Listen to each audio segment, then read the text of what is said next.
Hi my dear 11th standard students, we are again back with another poem. So second poem தான் இன்னைக்கு நம்ம பார்க்க போறோம். Confessions of a Born Spectator. So இந்த போமை எழுதினவர் Acton Nash அப்படின்ற ஒரு poet. ஸோ ஸ்பெக்டேட்டர் அப்படின்னா வேடிக்கை பார்க்கக்கூடிய ஒரு மனுஷன் அப்படின்னு சொல்லலாம். இப்போ நிறைய கேம்ஸ் எல்லாம் விளையாடுவாங்க, அதில் பார்ட்டிசிபேட் பண்ணாமல் ஒரு ஆடியன்ஸ் மாதிரி போய் வேடிக்கை பார்த்துட்டு வருவாங்க இல்லையா, அவங்க தான் ஸ்பெக்டேட்டர். கன்ஃபெஷன்ஸ் அப்படிங்கிறது என்னன்னா ஒரு சில விஷயங்களை உண்மையை உடைக்கிறது, சரியா? ஸோ மனசில் வச்சுருந்தா நிறைய விஷயங்களை வெளியே சொல்கிறது தான் கன்ஃபெஷன்ஸ். ஸோ அதுதான் இப்போ நம்ம பார்க்க போகிறோம். இப்போ இந்த ஆக்டன் நாஷ் அப்படிங்கிற போயிட்டு இருக்காரு இல்லையா, என்னென்னமோ கேம் எல்லாம் விளையாடுறாங்க. நீங்கள் விளையாடிட்டு போங்க, என்ன கூப்பிடாதீங்க, எனக்கு அதில் சுத்தமாக இன்ட்ரெஸ்ட் இல்லை, நான் வேடிக்கை பார்க்கறதே ரொம்ப சந்தோஷமாக இருக்கேன் அப்படிங்கிற மாதிரி சொல்கிறாரு. ஸோ இதுதான் அந்த ஹோல் போயமோட டோட்டல் தீம் அப்படின்னு சொல்லலாம். ஸோ நம்ம சேனலை இன்னும் சப்ஸ்கிரைப் பண்ணாமல் இருக்கீங்க அப்படின்னா Vedantu 11th 12th state board NEET Tamil சேனலை கண்டிப்பாக சப்ஸ்கிரைப் பண்ணிக்கோங்க. இதே மாதிரி நிறைய வீடியோஸ் வேணும் அப்படின்னா இந்த வீடியோக்கு ஒரு லைக்கை போட்டுருங்க. இப்போது ஒவ்வொரு லைனாக ஒவ்வொரு வேர்டாக அவர் என்ன சொல்கிறாரு அப்படின்னு பார்க்கலாமா? One infant grows up and becomes a jockey. Another plays basketball or hockey. This one, the prize ring hates to enter. That one becomes a tackle or center. I'm just glad as glad can be that I'm not them and they are not me. So இதில் என்னன்னா எல்லா குழந்தைகளும், so இன்ஃபேண்ட்டுங்கிறது சின்ன சின்ன பசங்க, சரியா? So ஒரு குழந்தை என்ன நினைக்கும், நல்லா வளர்ந்து ஒரு ஜாக்கி ஆயிரும். ஜாக்கிங்கிறது யாருன்னா குதிரை வீரன்னு சொல்லுவாங்க. ஸோ குதிரை மேலே ஏறி அந்த ரேஸ்க்கெல்லாம் போவாங்க இல்லையா, அப்படிப்பட்ட ஒரு நபராக மாறலாம். ஒரு குழந்தை வளர்ந்து ஒரு ஜாக்கியாக மாறலாம். இன்னொரு பிளேயர் என்னவா மாறலாம், ஒரு பாஸ்கெட் பால் விளையாடுற ஒரு பர்சனாவோ இல்லை ஹாக்கி விளையாடுற ஒரு பர்சனாவோ மாறலாம். This one the prize ring hates to enter. Prize ring அப்படிங்கிறது என்னன்னா, இந்த குத்து சண்டை பாக்ஸிங் எல்லாம் போகும்போது சுற்றியும் ஒரு ரிங் மாதிரி போட்டிருப்பாங்க, நீங்கள் பார்த்துருப்பீங்க, அதுதான் இந்த ப்ரைஸ் ரிங். இந்த வளையத்துக்குள்ளே போக விரும்பாத ஒரு நபர், ஸோ சில பேருக்கு அதுக்குள்ளே போகணும் அப்படின்னு இன்ட்ரெஸ்ட் இருக்காது, அவங்களாம் என்ன பண்ணிடுவாங்க, டேக்கிள் ஆர் சென்டருக்கு போயிடுவாங்க. டேக்கிள் ஆர் சென்டர்னா என்ன மேம்? ஃபுட்பால் கேமில் விளையாடும் போது யூஸ் பண்ணக்கூடிய ஒரு சில பொசிஷனோட நேம் தான் இது. சென்டர், டேக்கிள் அப்படிங்கிறதுனால நீ டேக்கிளில் நில்லு, சென்டரில் நில்லு அப்படிங்கிற மாதிரி ஒரு சில பொசிஷனோட வேர்ட்ஸ் இது. அந்த இடத்துல நில்லுங்கிறதுக்காக ஃபுட்பால் பிளேயர்ஸ் யூஸ் பண்ணக்கூடிய வார்த்தைகள் இதெல்லாமே. ஸோ பாக்ஸிங் எனக்கு பிடிக்கல, அந்த ரிங்குள்ளே போக விருப்பம் இல்லை அப்படின்னு சொல்றவங்களாம் என்ன பண்ணிடுவாங்க, ஏதோ ஃபுட்பால் விளையாட வந்துடுவாங்க, டேக்கிள்லையோ இல்லை சென்டர்லையோ நின்று விளையாடிட்டு இருப்பாங்க. I'm just glad as glad can be. So சந்தோஷமாக நான் இருக்கேன், எவ்வளோ சந்தோஷமாக இருக்க முடியுமோ அவ்வளோ சந்தோஷமாக இருக்கேன். ஏன்னா அவங்க நான் கிடையாது, நான் அவங்க கிடையாது. ஸோ பிளேயர்ஸ்க்கும் எனக்கும் சம்மந்தமே கிடையாதுப்பா, அவங்க தான், நான் தான், என்னையும் அவங்களையும் கம்பேர் பண்ணாதீங்க அப்படின்றாரு. Okay, one infant grows up and becomes a jockey. ஒரு குழந்தை வளர்ந்து ஒரு ஜாக்கியா லைக் ஒரு குதிரை வீரனா மாறுது. Another plays basketball or hockey. இன்னொரு குழந்தை வளர்ந்து ஒரு பாஸ்கெட்பால் பிளேயராவோ இல்லை ஹாக்கி பிளேயராவோ மாறுது. This one the prize ring hates to enter. So அந்த பாக்ஸிங் அப்படிங்கிற அந்த ரிங்குக்குள்ளே என்டர் ஆக விரும்பாத ஒரு நபர் என்ன பண்ணுறான், that one becomes a tackle or centre. ஃபுட்பால்குள்ளே போயிட்டு டேக்கிளில் நின்று விளையாடுறான் இல்லை சென்டரில் நின்று விளையாடுறான். I am just glad as glad can be. எவ்வளோ சந்தோஷமாக இருக்க முடியுமோ அவ்வளோ சந்தோஷமாக நான் இருக்கேன். That I am not them, that they are not me. ஏன்னா நான் அவங்க கிடையாது, அவங்க நான் கிடையாது. So we are different அப்படின்னு சொல்றாரு. அடுத்த ஸ்டான்ஸா போலாமா? With all my heart I do admire athletes who sweat for fun or hire, who take the field in a gaudy pomp and maim each other as they romp. My limp and bashful spirit feeds on other people's heroic deeds. இதில் என்ன சொல்ல வராருன்னா, மனசார with all my heart, மனசார நான் என்ன பண்ணுறேன், அவங்கள அட்மையர் பண்ணுறேன். அட்மையர்னா எனக்கு அவங்க மேலே மரியாதை இருக்குது, வாவ் இப்படி விளையாடுறாங்களே அப்படின்னு சொல்லி அவங்கள பார்த்து நான் ஆச்சரியப்படுறேன், அதான் அட்மிரேஷன். அட்மையர் அப்படிங்கிறது என்னன்னா மரியாதையும் இருக்கும், ப்ளஸ் என்னடா இவங்க இப்படி விளையாடுறாங்க, சூப்பராக விளையாடுறாங்களே அப்படின்னு அவங்கள பார்த்து நம்ம ஆச்சரியமும் படுவோம். எனக்கு இது எல்லாமே அவங்க மேலெலாம் இருக்குது. அத்லெட்ஸை பார்க்கும் போது எனக்கு இந்த ஃபீல்லாம் இருக்குது. ஸோ இந்த அத்லெட்ஸ் என்ன பண்ணுறாங்க அப்படின்னா வேர்வை சிந்தி விளையாடுறாங்க. எதுக்காக? அவங்களோட ஃபன்னுக்காக இருக்கலாம், என்ஜாய்மெண்ட்டுக்காக அவங்க விளையாடலாம், இல்லையா ஃபார் ஹையர்னா காசு கிடைக்கும் அதிலிருந்து அப்படிங்கிறதுக்காகவும் இருக்கலாம். With all my heart I do admire athletes who sweat for fun or hire. நான் மனசார அத்லெட்ஸ் எல்லாம் பார்த்து ரொம்பவே அட்மையர் பண்ணுறேன், மரியாதை இருக்குது, ரொம்ப ஆச்சரியமாக இருக்குது. இவங்க எல்லாருமே வந்து ஏதோ ஒரு என்ஜாய்மெண்ட்டுக்காகவோ இல்லை காசுக்காகவோ அவங்க வந்து ஒரு வேர்வையை இழந்துட்டு இருக்காங்க. who take the field in gaudy pomp. So அந்த ஃபீல்டில் போயிட்டு ரொம்ப ரொம்ப ரஃப்பாக விளையாடுறாங்க. அவங்க யாருமே ஸ்மூத்தாக விளையாட போகிறது கிடையாது. காடி பாம்ப் அப்படிங்கிறது என்னென்னா, எந்த ஒரு அத்லீட்டாக இருக்கட்டும், இல்லை இப்போ கிரிக்கெட் மேட்சே பார்க்குறீங்க, எந்த ஸ்போர்ட்ஸாக இருந்தாலும் அவங்களுக்குன்னு ஒரு ட்ரெஸ் வந்து இருக்கும், ரொம்ப பளிச்சுன்னு இருக்கும் இல்லையா? எங்கேருந்து பார்த்தாலும் தெரியற மாதிரி ஒரு கலர் தான் கொடுப்பாங்க. எல்லாரோடவும் அது வந்து ஒரு மாதிரி டிஃப்ரெண்ட்டாக இருக்கும். அதுதான் காடி பாம்ப். ரொம்ப ஷைனிங்கான, வித்தியாசமான, பிரம்மாண்டமான ஒரு யூனிஃபார்ம். அதுதான் காடி bomb. who take the field in gaudy pomp. So அந்த யூனிஃபார்மை போட்டுட்டு அவங்க வந்து ஃபீல்டுக்குள்ளே வராங்க. And main each other as they roam. மெயின்னா வந்து நல்லா ஒருத்தர் வந்து நல்லா பேஷ் பண்ணிப்பாங்க, இடிச்சுப்பாங்க, தள்ளி விட்டுப்பாங்க. அதெல்லாம் அவங்களுக்கு வந்து பிரச்சனையே கிடையாது. as they romp அப்படின்னா அவங்க விளையாடும் போது கண்டிப்பாக இன்னொருத்தருக்கும் சேர்ந்து அவங்க என்ன பண்ணுறாங்க, எதிர அவங்கள தள்ளி விடுறாங்க, இல்லை அடிச்சுக்கிறாங்க, தெரியாமல் நடக்குது. In game it is all a part of game இல்லையா? My limp and bashful spirit feeds on other people's heroic deeds. So என்னோட சோல், நான் வந்து எப்படிப்பட்ட ஒரு பர்சன்னா, கொஞ்சம் வீக்கான ஒரு பர்சன் தான், ஷையான ஒரு பர்சன் தான் அப்படின்னு தான் சொல்கிறாரு. லிம்ப்னா கொஞ்சம் வீக்கான, பேஷ்ஃபுல் ஸ்பிரிட்னா கொஞ்சம் ஷையாக ஃபீல் பண்ணுற ஒரு பர்சன். எனக்கு எல்லா விஷயத்துக்கும் ஓகே நான் பண்ணுறேன் அப்படின்னு ரெடியாக போகக்கூடிய பர்சன் நான் கிடையாது. அப்பப்போ எனக்கும் கொஞ்சம் கூச்சம், வெக்கம் இதெல்லாம் இருக்கும் தான். அப்படிப்பட்ட ஒரு நபர் தான் நான்.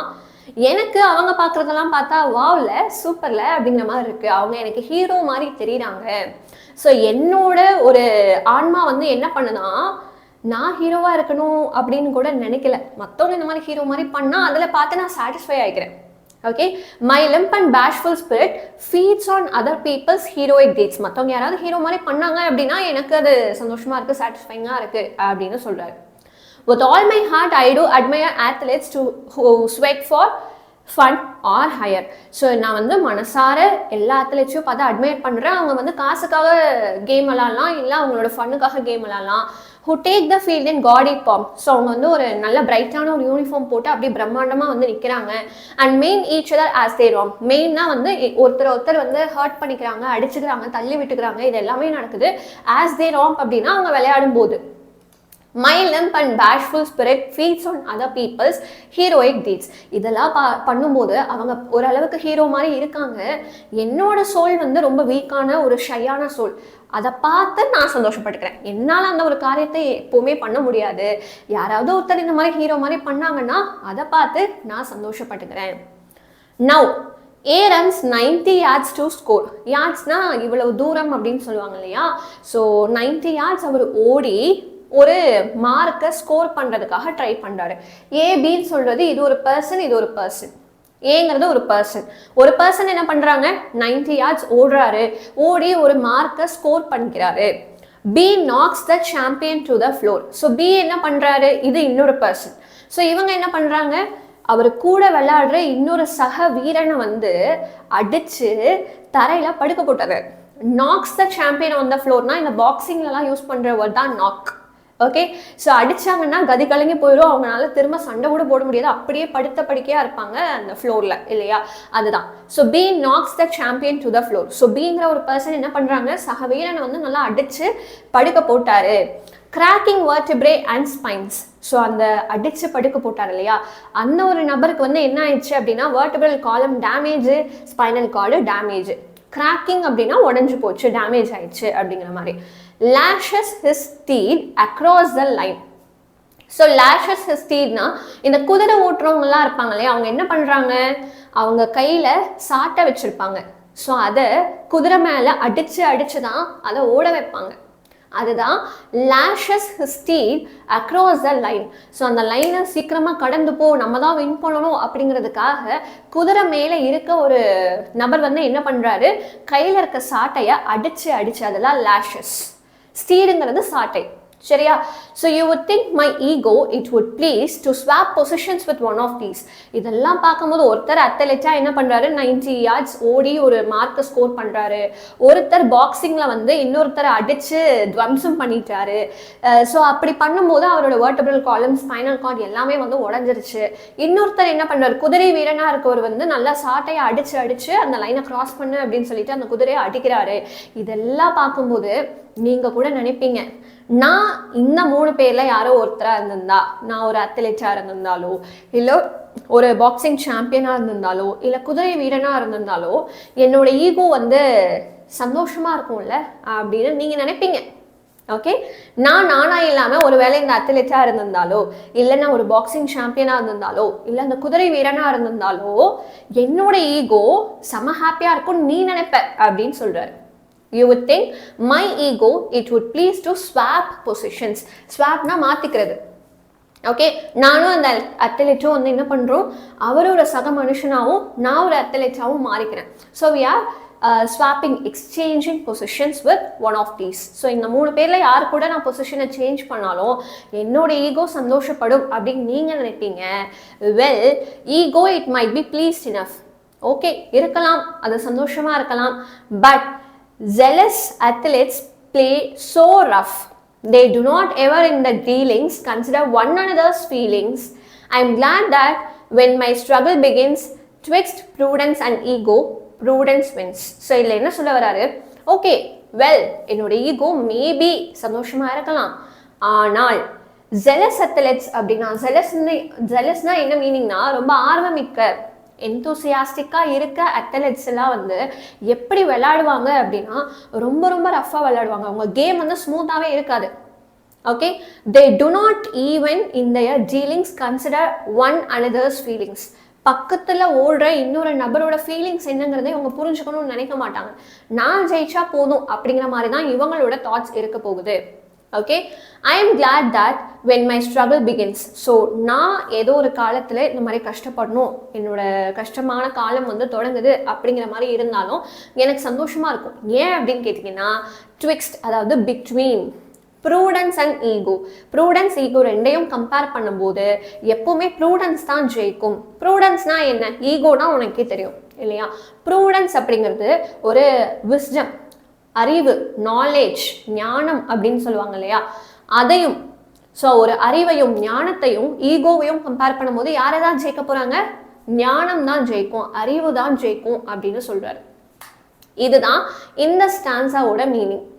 Well, ego it might be pleased enough. Maybe என்னோட ஈகோ வந்து சந்தோஷப்பட்டிருக்கலாம் அந்த அத்லெட் கூடயோ, இல்லை நான் ஒரு பாக்ஸிங் சாம்பியனாக இருந்திருந்தாலோ இல்லை குதிரை வீரனாக இருந்திருந்தாலோ என்னோட ஈகோ வந்து மேபி நல்லா தான் இருந்திருக்கும் போல, சந்தோஷமாக தான் இருந்திருக்கும் போல. But zealous athletes play so rough. zealous அப்படின்னா jealous வேற, zealous வேற. jealousனா பொறாமையுடைய, ஜே யூஸ் பண்ணுவாங்க, இங்க Z யூஸ் பண்றாங்க. zealous athletes அப்படின்னா என்னன்னா ரொம்ப ரொம்ப ஆர்வமிக்க அத்லெட்ஸ் எல்லாம் அவங்க எப்படி ஜெயிக்கணும் தான் பார்ப்பாங்களே தவிர பக்கத்துல இருக்கவங்களோட ஃபீலிங்ஸ் எல்லாம் பார்க்க மாட்டாங்க. தள்ளி விட்டா தள்ளி விட்டது தான். ஒருவேளை அவங்க காலை மிதிச்சுட்டு ஓடினாலும் மிதிச்சுட்டு ஓடினது தான். அதெல்லாம் அவங்க யோசிக்க மாட்டாங்க. அப்போதைக்கு அவங்களுக்கு என்ன மட்டும்தான் தோணும், நான் ஜெயிக்கணும் அப்படிங்கிறது மட்டும்தான் தோணும். ஸோ அவங்க இன்னொருத்தரோட ஃபீலிங்ஸை என்னைக்குமே கன்சிடர் பண்ண மாட்டாங்க. I am glad that when my struggle begins twixt prudence and ego, prudence wins. எப்பவுமே ஞானம் ஈகோ ரெண்டையும் கம்பேர் பண்ணும்போது ஞானம், அறிவு தான் வெல்லும், ஈகோ கிடையாது அப்படின்னு சொல்றாரு. When swollen eye meets gnarled fist, when snaps the knee and cracks the wrist, சரியா, cracks the wrist, when officialdom demands, is there a doctor in the stands? My soul and true thanksgiving speaks for this modest of physics. So இதில் என்ன சொல்ல வராரு, இது வந்து physics கிடையாது, physique. Okay, physique அப்படிங்கிறது என்னன்னா நம்மளோட உடல் அமைப்பு. ஸோ ஃபிசிக் நல்லா இருக்குல்ல இவரோட ஃபிசிக் அப்படின்னு சொல்லுவாங்க. என்னன்னா ஜிம் போகிறவங்க எல்லாருமே அப்படியே பல்காக அந்த மசில்லாம் சேர்த்துட்டு இருப்பாங்க. ஜிம் போகாதவங்களோட உடல் அமைப்பு என்டையர்லி வித்தியாசமாக இருக்கும். அதுதான் இது உடல் அமைப்பு, அதுதான் ஃபிசிக் அப்படின்னு சொல்லுவாங்க. ஸோ வென் swollen eyes, swollenனா வீங்கி போன, swollenனா வீங்கி போன கண்கள், gnarled fistனா ரொம்ப ரஃப்பான இந்த இடம் இருக்கு இல்லையா, ஃபிஸ்ட்னா வந்து இதுதான், கையை நம்ம மடக்கி இப்படி காட்டணும்னா இதுதான் ஃபிஸ்ட்னு சொல்லுவாங்க. ஸோ யூஸ்வலி பாக்ஸிங் சாம்பியன்ஸ்க்கு இந்த ஃபிஸ்ட்டு தான் வந்து அவங்களோட பலமே. அப்போ இதை அவங்க ரொம்ப ரொம்ப ட்ரெயின் பண்ணி ஸ்ட்ராங்காக வச்சுருப்பாங்க. ஆல்சோ நம்ம கை மாதிரியா இருக்கும், அவங்க கை ரொம்ப ஹார்டாக இருக்கும் இல்லையா? எத்தனை இடத்துல குத்திருப்பாங்க, எவ்வளோ ட்ரைனிங் அவங்க எடுத்திருப்பாங்க, எல்லாத்தையும் சேர்த்து வச்சு பார்க்கும்போது இது ரொம்ப ஸ்ட்ராங்காகவும் ரொம்ப என்ன சொல்லலாம்னா கடினமாகவும் இருக்குது. இப்படிப்பட்ட ஃபிஸ்ட்டை யார் வந்து மீட் பண்ணுறாங்களாம்? வீங்கி போன கண்கள் meet பண்ணுறாங்களாம். when swollen eyes meets gnarled fist. வீங்கி போன கண்களும் இந்த ஃபிஸ்ட்டும் வந்து மீட் பண்ணும்போது when snaps the knee and cracks the wrist. So இந்த சாம்பியன்ஸ் எல்லாம் என்ன பண்ணுவாங்க? முட்டையை உடைப்பாங்க இல்லையா? ரிஸ்ட்னா இந்த மணிக்கட்டு, ஓகே. ஸோ இந்த பல்ஸ் எல்லாம் வச்சு பார்ப்பாங்க இல்லையா? இதுதான் ரிஸ்ட்டு, மணிக்கட்டுன்னு சொல்லுவாங்க. இதை உடைப்பாங்க. இதெல்லாம் உடைச்சிட்டு வென் அஃபிஷியல் டம் டிமாண்ட்ஸ், அஃபிஷியல் டம்னா அங்கே அம்பையர் மாதிரி ஒருத்தர் இருப்பார் இல்லையா? யார் ஜெயிச்சாங்க, யார் தோத்தாங்க அப்படின்னு இன்ஃபார்ம் பண்ணுறதுக்குன்னு ஒரு அம்பையர் இருப்பார். ஸோ கிரிக்கெட்டில் இட் இஸ் அம்பையர், பாக்ஸிங்கில் அஃபிஷியல் டம் அப்படின்னு ஜென்ரலாக சொல்கிறாங்க. அப்படிப்பட்ட ஒரு நபர் வந்து கேட்பாங்களாம், ஐயோ இவருக்கு இவ்வளோ அடிபட்டுருச்சே, is there a doctor in the stands? இங்கே ஆடியன்ஸாக இருக்கு, பார்க்க வந்திருக்க நபர்களில் யாராவது டாக்டராக இருக்கீங்களா அப்படின்னு கேட்பாராம். My soul and true thanks giving speaks for this modest of physics. So இவங்க என்ன சொல்ல வராரு? என்னோட உடலமைப்பு வேற, ஸ்போர்ட்ஸில் இருக்கவங்க வந்து என்டையர்லி வித்தியாசமாக இருப்பாங்க. தேங்க்ஸ் கிவிங் அப்படிங்கிறது என்னன்னா, இப்போது ஃபார் எக்ஸாம்பிள் நம்ம வந்து யாராவது ஒருத்தவங்க நம்மளுக்கு நல்லது பண்ணிட்டாங்க அப்படின்னா அவங்களுக்கு தேங்க்ஸ் சொல்கிற விதமாக ஒரு பார்ட்டியே கண்டக்ட் பண்ணுவாங்க ஃபாரின் கல்ச்சர்ஸில். இப்போது நம்மளுக்கு இந்தியாவில் கிடையாது, நம்ம தேங்க்யூ சொல்லுவோம், இல்லை வேறு ஏதாவது கிஃப்ட் வாங்கி கொடுப்போம், அதோட முடிச்சுப்போம். பட் அங்கே வந்து என்ன பண்ணுறாங்களாம், தேங்க்ஸ் சொல்கிறதுக்குனே தேங்க்ஸ் கிவிங் அப்படின்னு ஒரு பார்ட்டியை வந்து ஆர்கனைஸ் பண்ணுறாங்க. எல்லாரும் இன்வைட் பண்ணுறாங்க, ஒரு பார்ட்டி கொடுக்குறாங்க. they'll have drinks with each other, இல்லை டின்னர் சாப்பிடுவாங்க. அப்படிப்பட்ட ஒரு பார்ட்டி இருக்குது. ஸோ இவரோட சோல் என்ன பண்ணுதான்? தேங்க்ஸ் கிவிங் பண்ணுதான். லைக் எல்லாருக்கும் வந்து தேங்க் பண்ணுதான். ஏன்னா உன்னோட உடலமைப்பு வேற, என்னோட உடலமைப்பு வேற, நான் உன்னோட அளவுக்கு வந்து பலமான உடல் கிடையாது, கொஞ்சம் பலவீனம் தான் அப்படின்றாரு. பட் ஸ்டில் அங்கே நான் வந்து தேவைப்படுறேன் இல்லையா? அவ்வளோ பலமான ஒரு உடல் வந்து அடிவாங்கி படுத்திருக்கும் போது, வெர்டிபிரல் காலம், ஸ்பைனு, இந்த நீ ரிஸ்ட் எல்லாமே கிராக் ஆகிருக்கும் போது அந்த இடத்துல பலவீனமான உடல் நான் தானே தேவைப்படுறேன் அப்படின்றாரு. சரியா? ஆல்சோ ஒரு டாக்டரும் பலவீனமாக தான் இருப்பார். அண்ட் நல்ல வேலைடா நாங்கள் இல்லை அப்படின்றாரு இவர். நான் ஏதாவது அடி வாங்கி படுத்திருந்தா அது எவ்வளோ பெயின், எவ்வளோ கஷ்டம். நல்ல வேலை அவங்களோட உடலமைப்பு எனக்கு இல்லை, அட் த சேம் டைம் நான் அவங்களாம் இல்லை, நான் இப்படி வேடிக்கை பார்த்துட்டே போயிடுறேன்ப்பா அப்படிங்கிறாரு. சரியா? when swollen eye meets gnarled fist, when snaps the knee and cracks the wrist, when officialdom demands, is there a doctor in the stands? My soul in true thanksgiving speaks for this modest of physics. So இவர் என்ன சொல்ல வராரு? வீங்கின கண்கள் எப்போ வந்து இந்த ஃபிஸ்ட்டை meet பண்ணுதோ, அதாவது குத்த வரும்போது இங்கே தானே குத்துவாங்க, அப்போ கண்ணும் எதுவும் மீட் பண்ணுதுங்கிற மாதிரி அவர் பேசுகிறாரு. அதே மாதிரி முட்டை உடையும் போது, இந்த மணிக்கட்டு உடையும் போது, அதான் ஸ்னாப்ஸ் கிராக்ஸ் அப்படிங்கிறது எல்லாமே அந்த சவுண்டோட வேர்ட்ஸ். அந்த மாதிரி உடையலாம். கிராக்ங்கிறது சவுண்டு இல்லையா? when official dumb demands. So அங்கே அம்பையராக இருக்க ஒரு பர்சன் வந்து யாராவது டாக்டர் இருக்கீங்களா, ஆடியன்ஸாக இருக்க அந்த ஸ்டாண்டில் யாராவது டாக்டர் இருக்கீங்களான்னு கேட்கும்போது அவரோட சோல் என்ன பண்ணுதா? நல்ல வேலைடா நான் அந்த இடத்துல அடி வாங்கி படுத்து கிடக்கல அப்படிங்கிற மாதிரி பேசுகிறாரு. சரியா? athletes, I drink to you or eat with you or anything except compete with you.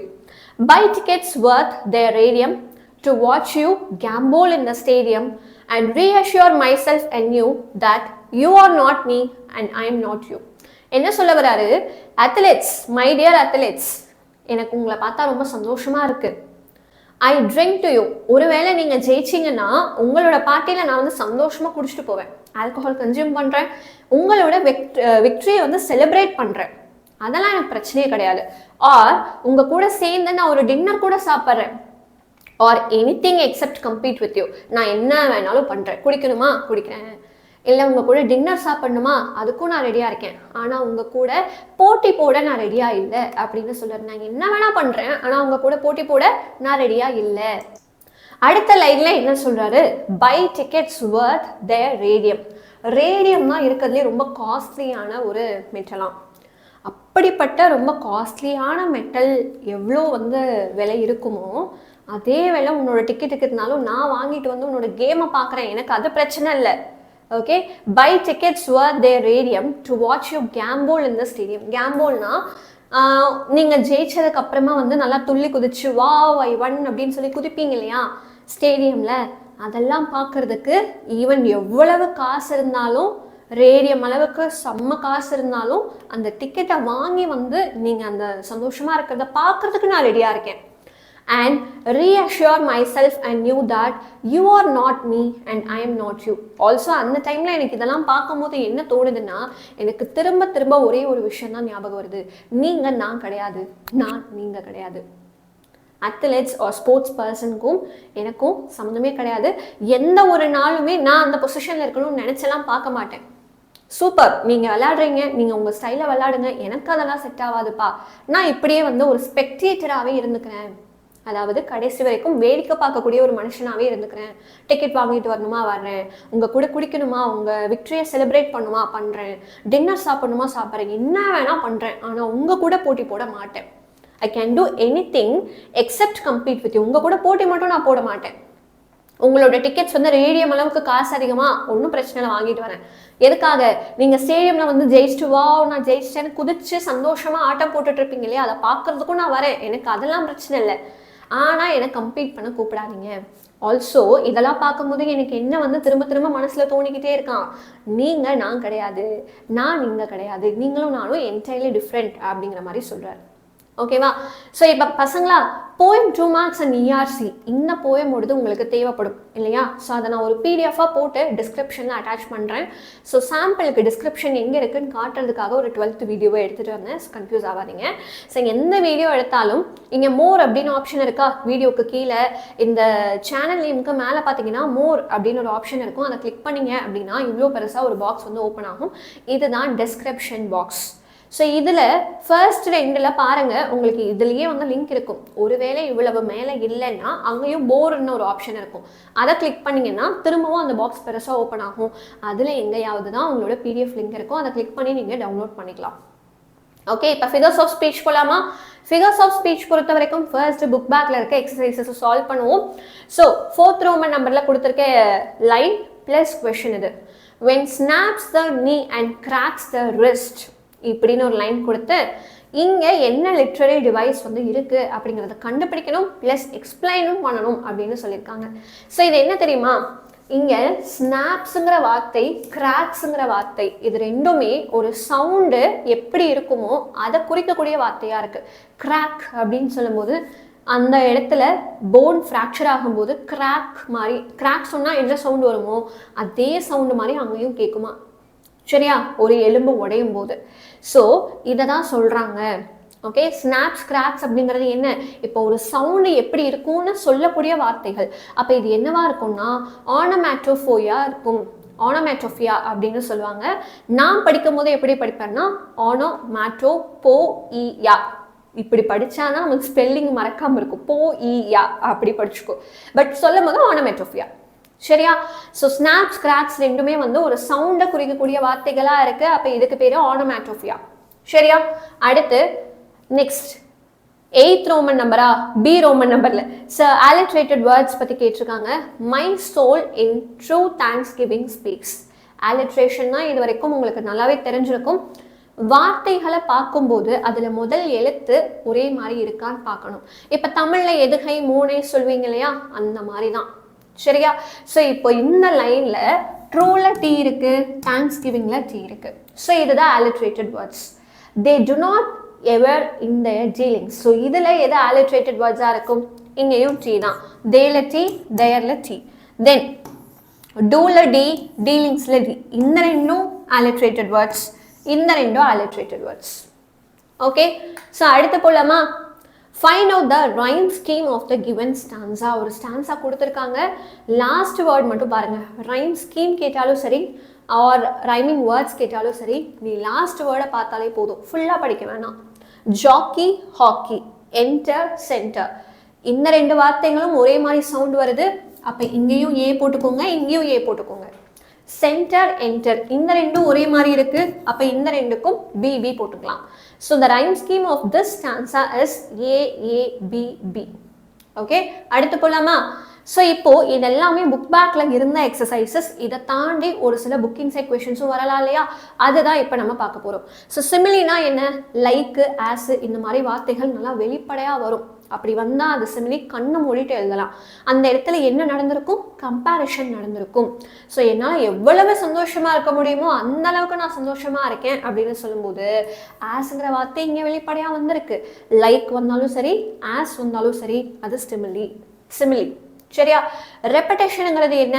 ஒரே லைன்ல ஒரே வரியில வார்த்தைகள் திரும்ப திரும்ப வந்திருக்கும். அதுதான் repetition. For example, twixt prudence and ego prudence wins. இங்கே ப்ரூடன்ஸுங்கிற வார்த்தை 2 தடவை ஒரே லைன்ல வந்திருக்கு. அடுத்து I am just glad as glad can be. இங்கே கிளாடுங்கிற வேர்டு திரும்ப திரும்ப ரிப்பீட் ஆயிருக்கு வித் இந்த சேம் லைன். இதுதான் ரெப்படேஷன் சொல்லுவாங்க. அடுத்து மெட்டஃபோர். சிமிலிங்கிறதும் மெட்டஃபோருங்கிறதும் ரெண்டுமே ஒரு கம்பேரிஷன் தான். ஆனால் சிமிலின்னு சொல்லும்போது லைக், ஆஸ் இந்த மாதிரி வார்த்தைகள் வெளிப்படையாக வரும். மெட்டஃபோர்னு சொல்லும்போது அந்த மாதிரி வார்த்தைகள் வெளிப்படையாக வராது. இவ்வளோதான் வித்தியாசம். ஸோ மெட்டஃபோரில் that I am not them, they are not me. இங்கே வந்து கம்பேரிஷன் தான் நடக்குது. எனக்கும் அந்த அத்லெட்ஸோ ஸ்போர்ட்ஸ் பர்சனோ யாரை பற்றி பேசணும் அவங்களையும் என்னையும் நான் கம்பேர் பண்ணுறேன். ஆனால் இங்கே லைக்குங்கிற வார்த்தை வெளிப்படையாக வந்திருக்கா? இல்லை. ஆஸ் அப்படிங்கிற வார்த்தை வெளிப்படையாக வந்திருக்கா? இல்லை. அப்போ இது metaphor. Buy tickets worth their radium. So இங்கே யாருக்கும் கம்பேரிஷன் இருக்குது. டிக்கெட்டையும் ரேடியமோட ப்ரைஸையும். டிக்கெட்டோட ரூபாய், ரேடியமோட ரூபாய் ரெண்டையும் வந்து கம்பேர் பண்ணி பார்க்குறாங்க. அப்படி கம்பேர் பண்ணும்போது இங்கேயும் எனக்கு வந்து லைக், ஆஸ் இந்த மாதிரி வார்த்தைகள் வெளிப்படையாக வரலை. So it is a மெட்டஃபார். That you are not me and I am not you. Again இங்கேயும் வந்து அந்த போயட்ரியும் அத்லெட்ஸையும் ஸ்போர்ட்ஸ் பர்சனையும் கம்பேர் பண்ணுறாரு. இங்கேயும் லைக், ஆஸ் இந்த மாதிரி வார்த்தைகள் வெளிப்படையாக வரலை. So it is also a மெட்டஃபார். அடுத்து when snaps the knee and cracks the wrist. இது ஒரு புக் பேக் கொஷனாக நம்ம பார்த்தோம் இல்லையா? நான் சொன்னேன்னா ஸ்னாப்ஸ், கிராக்ஸ் இதெல்லாம் ஒரு சவுண்டு எப்படி இருக்குமோ அதை வெளிப்படையாக சொல்லக்கூடிய வார்த்தைகளாக இருக்குது. அப்போது onomatopoeia. நான் என்ன சொன்னேன்? எப்படி படித்தா உனக்கு ஈஸியாக இருக்கும்? onomatopoeia இப்படி படிச்சுக்கோ. சரியா? ஸ்பெல்லிங் மறக்க மாட்டேன். ஆனால் சொல்லும் போது onomatopoeia ஸ்டைலிஷாக சொல்லிக்கணும். சரியா? பர்சனிஃபிகேஷன் போலாமா? பர்சனிஃபிகேஷன்னா என்ன? உயிரில்லாத ஒரு விஷயத்த உயிருள்ள ஒரு மனுஷனோட கேரக்டர் கூட கம்பேர் பண்ணி சொல்லுவோம். அதுதான் personification. Example, my limp and bashful spirits feed. So limp and bashful அப்படிங்கிறது என்னன்னா ரொம்ப வீக்கான, ரொம்ப ஷையான ஒரு ஸ்பிரிட் தான் என்னோடது. என்னோட ஆவி அப்படிப்பட்ட ஆவி தான். இந்த உடலுக்குள்ள ஆவி இருக்கிறதுனால தான் நம்ம பேசுகிறோம், உயிரோட இருக்கோம், எல்லாமே இருக்குது. ரைட்? அப்படிப்பட்ட ஆவி என்னோட உடம்புக்குள்ள எப்படி இருக்கான்? வீக்காக இருக்குது, ஷையாக இருக்குது அப்படின்னு சொல்கிறாரு. சரியா? இப்போது ஏதாவது ஆவி வந்து சாப்பிடுமா? நோ. ஃபீட்ஸ்னா என்னது? சாப்பிடுதுன்னு சொல்கிறாரு. ஸோ இந்த இடத்துல என்ன ஆகுது? ஹியூமன் பீயிங் தானே ஃபீட் பண்ணுவான். ஆவிங்கிறது ஃபீட் ஆகாது, ஃபீட் பண்ணாது. So this is a personification. Human பீயிங்கோட கேரக்டர் கூட கம்பேர் பண்ணி சொல்கிறாங்க. அடுத்து, you would think my ego it would please. So என்னோட ஈகோ சந்தோஷப்படும் அப்படிங்கிற மாதிரி சொல்கிறாரு. ப்ளீஸ்னா சந்தோஷப்படும், ஹாப்பியாக இருக்கும், சாட்டிஸ்ஃபை ஆகும் அப்படிங்கிற மாதிரி. ஈகோங்கிறது ஒரு உயிரே இல்லாத ஒரு விஷயம், நம்மளால பார்க்கக்கூட முடியாது. மனுஷன் தான் சந்தோஷமாக இருப்பான். அப்போ மனுஷனோட ஒரு கேரக்டரை கொண்டு போய் ஈகோ கூட நீங்கள் கம்பேர் பண்ணுறீங்க. So this is a personification. சரியா? Well, ego it might be pleased. இங்கேயும் அதே தான். ஈகோ வந்து சந்தோஷமாக இருக்கலாம், மேபி இருக்கலாம் அப்படிங்கிறாரு. ஸோ இங்கேயும் ஹியூமனோட கேரக்டர் கூட கம்பேர் பண்ணி சொல்கிறாங்க. ஸோ இதுவும் பர்சனிஃபிகேஷன் தான். when swollen eye meets gnarled fist. swollen eye அப்படின்னா வீங்கின கண்கள் எப்போ வந்து இந்த ஃபிஸ்ட்டை மீட் பண்ணுதோ, குத்தும் போது இங்கே மீட் பண்ணுது இல்லையா? ஆனால் யூஸ்வலி யார் மீட் பண்ணுவாங்க? ஒரு மனுஷனும் இன்னொரு மனுஷனும் மீட் பண்ணுவாங்க, அதுதானே? பட் இங்கே கண்ணும் கையும் மீட் பண்ணுமா? மனுஷன் மாதிரி பண்ணாது. But they are comparing to a human character. This is a personification. My soul in the true thanksgiving speaks. So ஆவி என்னைக்காவது பேசியிருக்குமா? நோ. பட் இங்கே என்ன சொல்கிறாங்க? ஹியூமன் பீயிங்ஸ் மாதிரி பேசுது அப்படின்னு சொல்கிறாங்க. Again it is a personification. Anaphora போலாமா? அனஃபோராங்கிறது என்ன? ரெப்படேஷனுக்கும் அனஃபோராக்கும் சின்ன டிஃப்ரென்ஸ் தான். ஒரே லைனில் வார்த்தைகள் திரும்ப திரும்ப வருதுன்னா அது ரெப்படேஷன். பின்னாடி பின்னாடி வர லைன்ஸில் ஃபஸ்ட்டு வேர்டு எனக்கு ஒரே மாதிரி வருதுன்னா அதுக்கு பேர் anaphora. When swollen eyes, when snaps, when official கிங்டம்னு அஃபிஷியல் டம்னு சொல்லும்போது இந்த 3 லைனுமே அடுத்தடுத்து வருது. வென்னுங்கிற வார்த்தை திரும்ப திரும்ப வருது. இதுக்கு பேர் அனஃபோரா. ஆலிட்ரேஷன் போவோமா? பை திஸ் டைம் ஆலிட்ரேஷன்னா என்னன்னு உனக்கு கம்ப்ளீட்டாக தெரிஞ்சிருக்கும். இதை திரும்ப திரும்ப எடுக்க வேண்டாம், டீச் பண்ண வேண்டாம் இல்லையா? அதனால சாம்பிளுக்குன்னு ஒரு 2 லைன் கொண்டு வந்திருக்கேன். இதை தாண்டி என்ன லைன் வேணாலும் உனக்கு கேட்கலாம். அதுலேயும் நீ கண்டுபிடிக்க ரெடியாக இருக்கணும். ஸோ நம்ம தமிழில் மோனை கண்டுபிடிப்போம் இல்லையா? எதுகை மோனையில் மோனை கண்டுபிடிப்போம் இல்லையா? அந்த மாதிரி தான் இதுவும். ஸோ ஃபஸ்ட்டில் இருக்கக்கூடிய லெட்டர் சிமிலராக இருக்கான்னு பாருக்கு. ஒரே லைன்ஸ்லாம் நீங்கள் பார்க்கணும். அதுக்கு பேர் தான் ஆலிட்ரேஷன். ஸோ ஃபர்ஸ்ட் லைனில் டி வந்து நிறைய தடவை ரிப்பீட் ஆயிருக்கு. செகண்ட் லைனில் எஃப் ரிப்பீட் ஆயிருக்கு. இவ்வளோ தாண்டா ஆலிட்ரேஷன், வேறு ஒன்றுமே இல்லை. ஸோ இப்போது நிறையா தடவை இந்த ஒரு போய்டிக் லைன் வச்சு இதோட ஃபிகர்ஸ் ஆஃப் ஸ்பீச் என்னங்கிறத பார்த்தோம். இப்போதைக்கு இது உனக்கு தெரிஞ்சிருக்கும்னு நினைக்கிறேன். பட் ஸ்டில் வந்து நீங்கள் கமெண்ட் பண்ணலாம். ஸோ வென் ஸ்னாப்ஸ் த நீ அண்ட் கிராக்ஸ் த ரிஸ்ட்னு சொல்கிற இந்த போய்டிக் லைனில் என்ன ஃபிகர்ஸ் ஆஃப் ஸ்பீச் இருக்குது அப்படிங்கிறத கண்டிப்பாக கமெண்ட் செக்ஷனில் சொல்லுங்கள். அவ்வளோதான்டா, இந்த போயம் முடிஞ்சது. அடுத்து இன்னொரு போயம் மீட் பண்ணலாம். அண்ட் 2 மார்க் ERCயோட PDF நான் டிஸ்கிரிப்ஷனில் அட்டாச் பண்ணுறேன். கண்டிப்பாக டவுன்லோட் பண்ணி படிச்சுக்கலாம்.